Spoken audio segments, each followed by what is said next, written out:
Hello साथियों, आप सभी कैसे हैं। आई होप आप सभी अच्छे होंगे। आइए सुनिए स्टडी में आप लोग का वेलकम है। तो आज मैं लेकर आई हूँ हड़प्पा सभ्यता के बारे में कुछ जानकारियाँ जो कि आपको इसमें वीडियो में मैं बताने वाली हूँ और आप इससे लिख भी सकते हैं अपने कॉपी पे।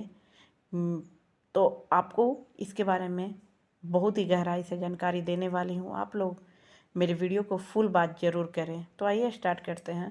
हड़प्पा सभ्यता दुनिया की सबसे प्राचीन सभ्यताओं में से एक है।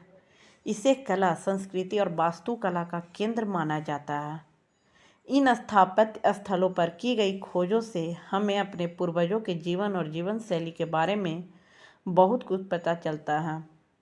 तो ये कह रहा है कि जो भी सभ्यता, उन सभी सभ्यताओं में से हड़प्पा सभ्यता भी एक सभ्यता है।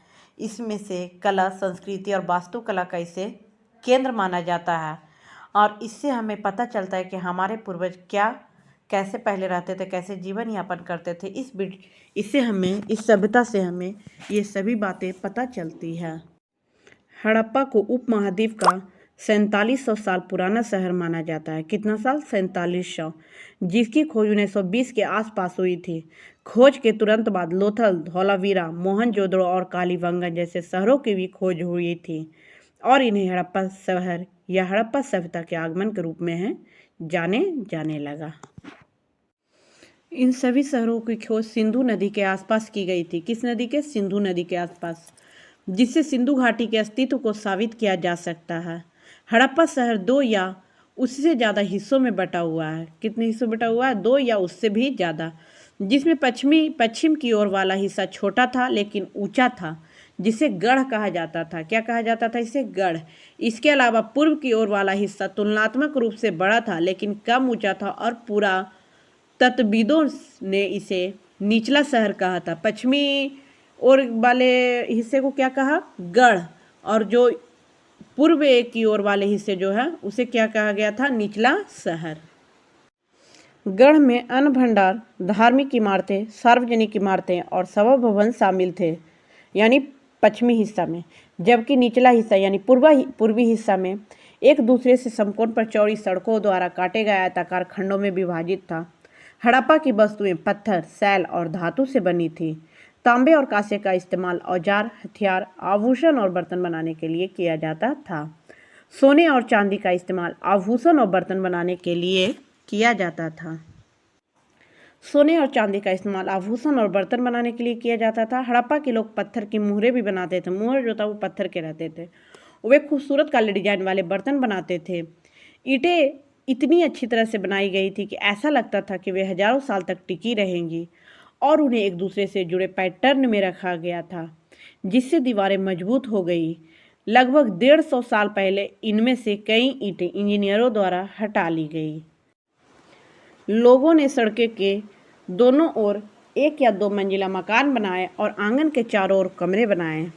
हड़प्पा शहर में एक सुनियोजित जल निकासी व्यवस्था थी, यानी नाली की भी व्यवस्था थी, जहां हर घर में एक नाली थी जो सड़क की नालियों से जुड़ी हुई थी, जैसे आज की जो नालियां होती है, और जो आगे बड़ी नालियों से जुड़ी हुई थी। नालियों को पत्थर की स्लैब से भी ढका गया था, जो सफाई के उद्देश्य से निरीक्षण छेद के साथ सीधी रेखाओं में रखी गई थी।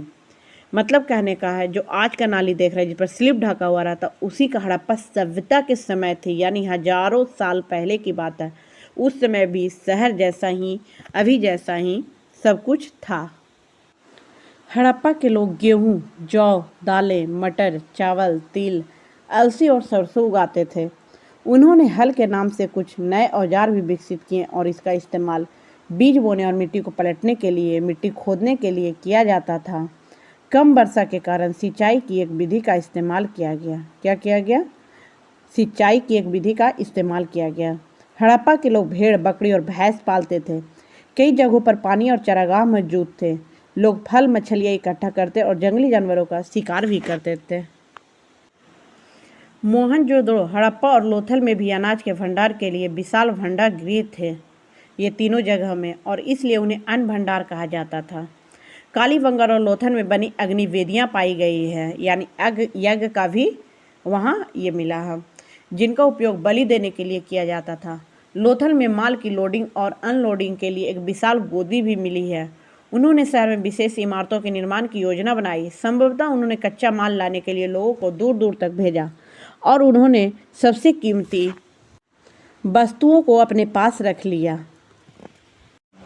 तो चलिए, आपको ये वीडियो कैसा लगा आप लोग कमेंट बॉक्स में ज़रूर बताएं। जिन लोगों ने भी वीडियो को लाइक नहीं किया, लाइक करें, चैनल को सब्सक्राइब नहीं किया, सब्सक्राइब करें और बेल आइकन घंटी दबाना ना भूलें और इसे ज़्यादा से ज़्यादा शेयर करें।